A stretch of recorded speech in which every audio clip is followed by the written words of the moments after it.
She looked at the woman standing in the hotel lobby and saw a problem. She saw braids. She saw skin color.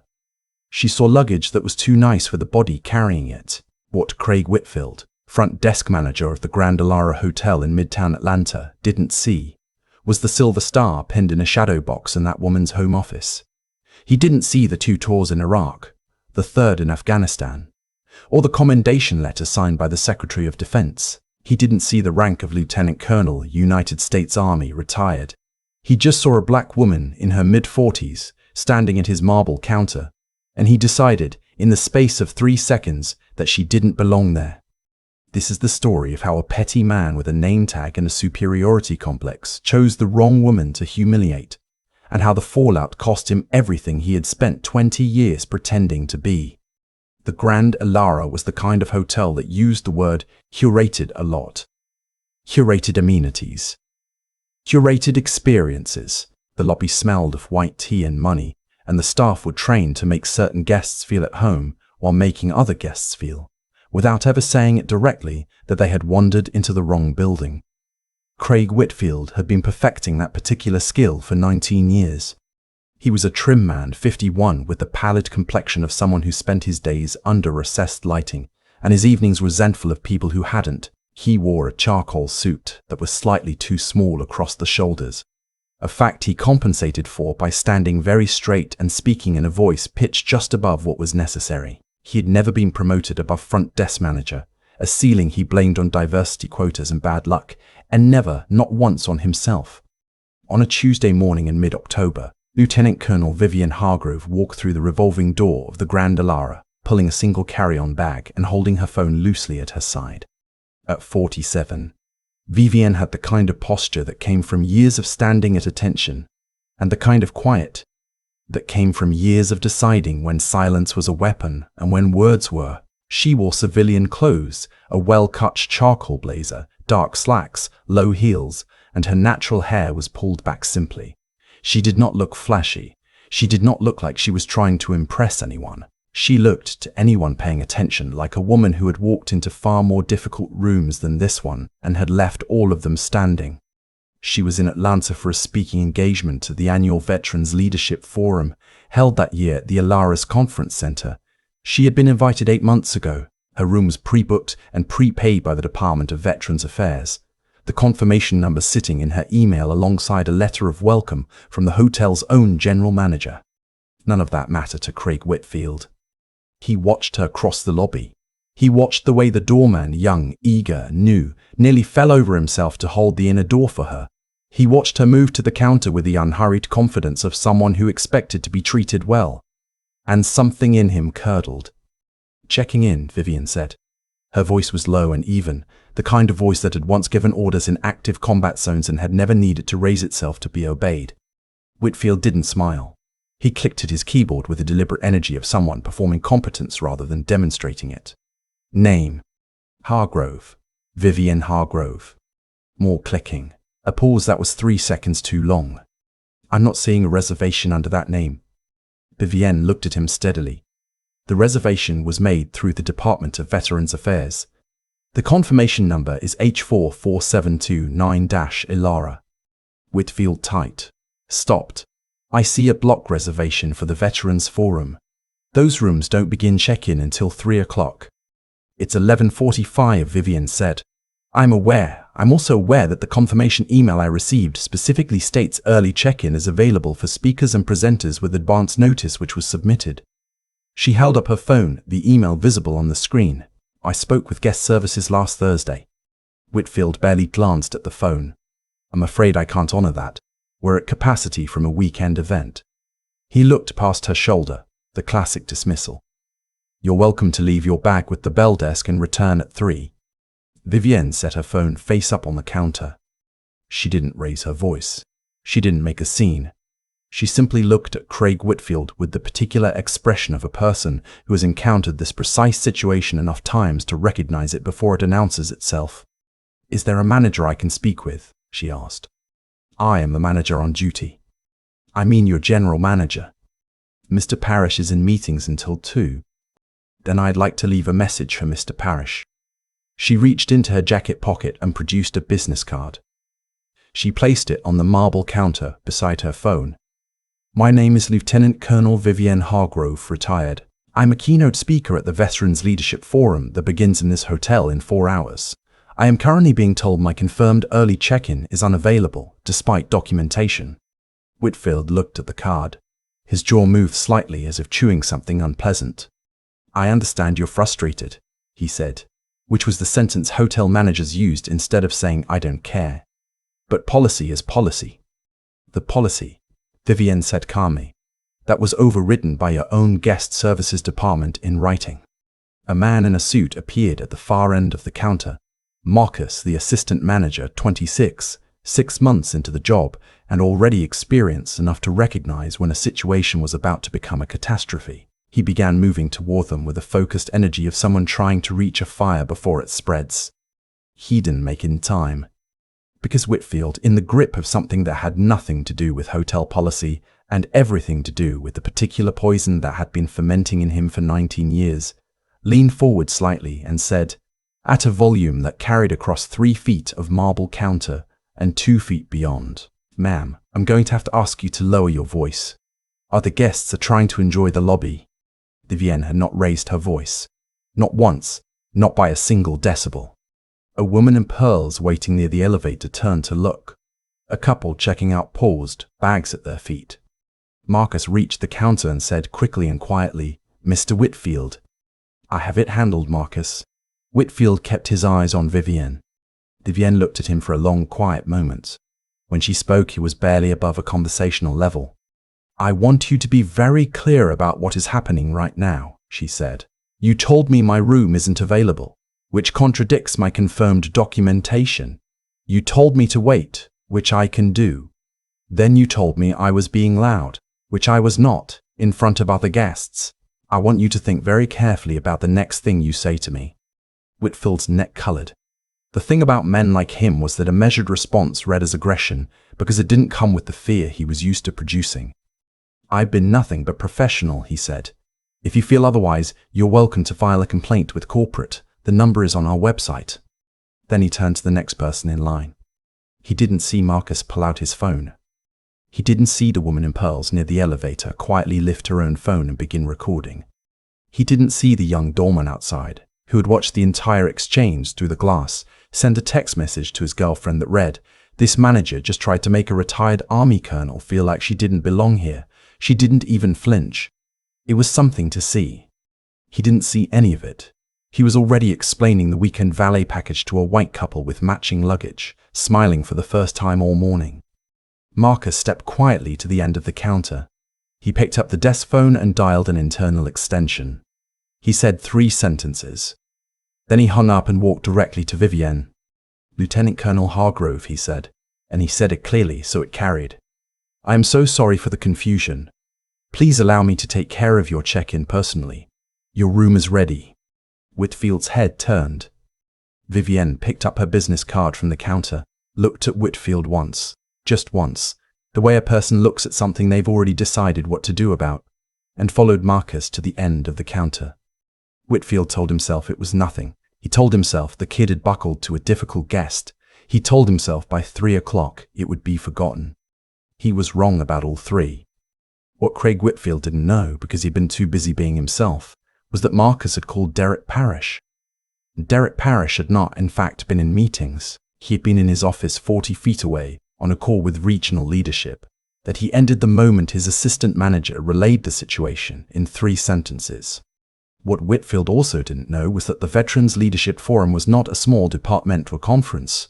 It was a 4-day event hosted annually by the Department of Veterans Affairs in partnership with 3 major corporate sponsors, whose combined annual booking revenue with the Elara Group exceeded $4 million. The forum's organizing committee had specifically requested Lieutenant Colonel Hargrove as keynote speaker, citing her work founding the Resilience in Service Foundation, which had provided mental health resources to over 12,000 veterans in the past 4 years. The committee chair had personally called Derek Parrish 6 weeks ago to confirm that the speaker arrangements were flawless.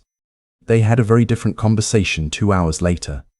Parrish appeared at Whitfield's station at 1:15 p.m., a time at which the lobby had quieted and Whitfield was refilling a pen tray. There was no raised voice. No dramatic confrontation. Parrish simply stood beside him and said, "Craig, my office. Now." What happened in that office was observed by no one but the two men inside it.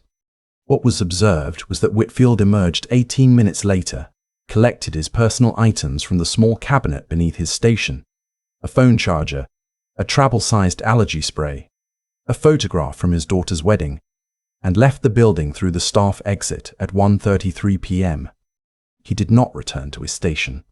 By the time Vivienne Hargrove walked to the podium in the Grand Elara's main conference hall at 5:15 p.m. and addressed 400 veterans, advocates, policymakers, and journalists, by the time she delivered the opening keynote that three people in the room later described as one of the best they had ever heard, Craig Whitfield was sitting in his car in a parking garage 2 blocks away, staring at a termination letter that used the phrase "conduct unbecoming" twice.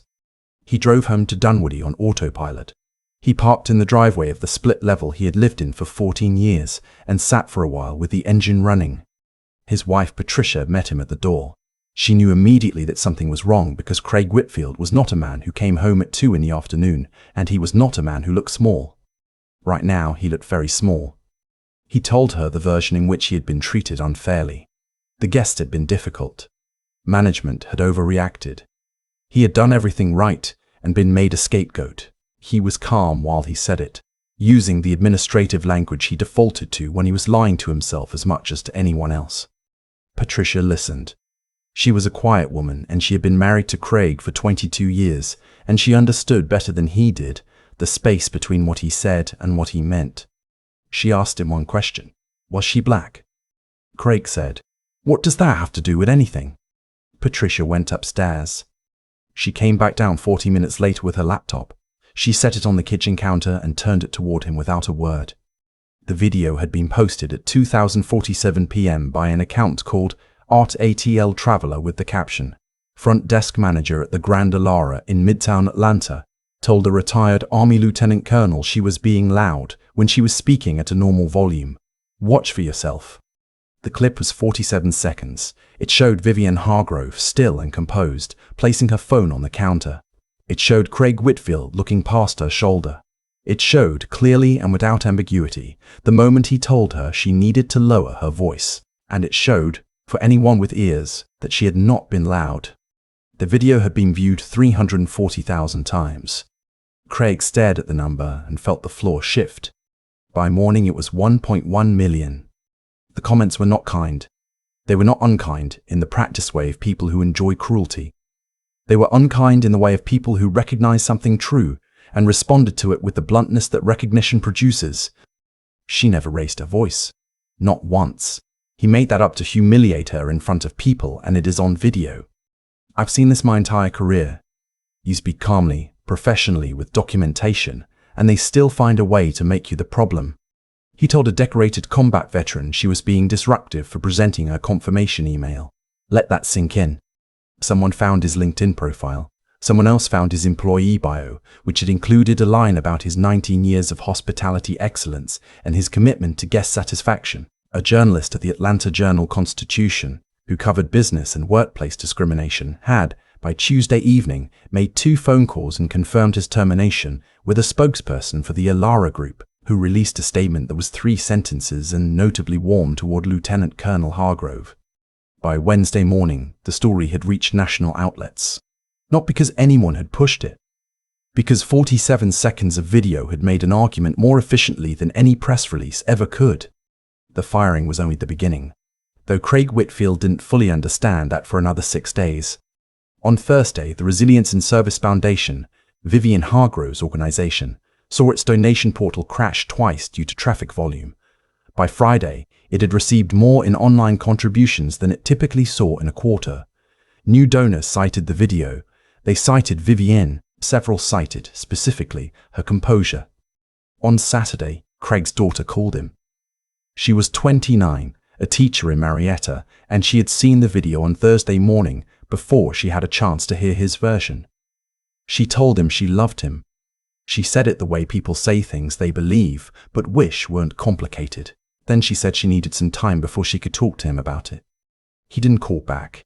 He wasn't ready to have the conversation where he couldn't use administrative language. His references, 3 hospitality managers he had worked with over the years, received inquiries from a hotel group where he had begun an application. One of them called him privately to say he was sorry, but he couldn't put his own name next to this one right now. The other 2 didn't call at all. On Monday, 6 days after the incident, a letter arrived from the Georgia Commission on Equal Opportunity. It was a notification, not a finding. It stated that a complaint had been filed and that an inquiry was being opened into whether the conduct in question constituted discrimination on the basis of race in a place of public accommodation under Georgia state law. Craig sat at the kitchen table and read the letter 4 times. Patricia came in, read it over his shoulder, and went back to her office without saying anything. That silence cost him more than the letter did. On the same Monday, Vivienne Hargrove was in Washington, D.C., having breakfast with 2 members of the Senate Veterans Affairs Committee who had reached out after the forum.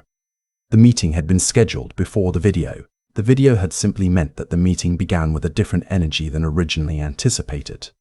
She did not spend the meeting discussing Craig Whitfield. She spent it discussing the 2.3 million veterans who had returned from service in the past 2 decades without adequate access to mental health infrastructure, and what a serious federal commitment to changing that might look like. By the end of the meeting, one of the senators had asked her office to submit a formal briefing document. She flew back to Atlanta that evening.